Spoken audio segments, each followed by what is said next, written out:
নোয়াখালীতে এক ছেলে পরীক্ষায় অনেক বিষয়ে ফেল করেছে, তাই তার বাবা তাকে জিজ্ঞেস করছে, তুই কিয়ে কিয়ে হেল করছস? তখন তার ছেলে বলল, ইংরেজি, ইতিহাস আর হিটিও হেল করছি।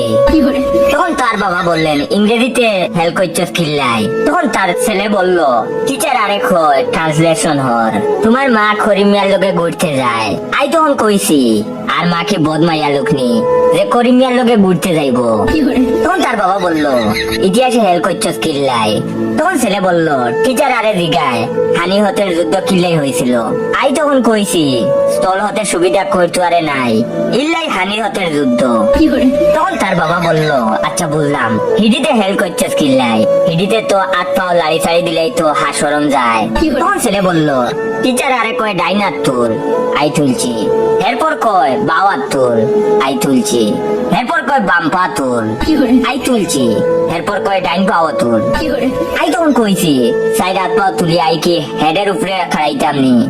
তখন তার বাবা বলল, শুনলাম অঙ্ক আর বাংলায় হেল করছস, অঙ্কে হেল করছস খা।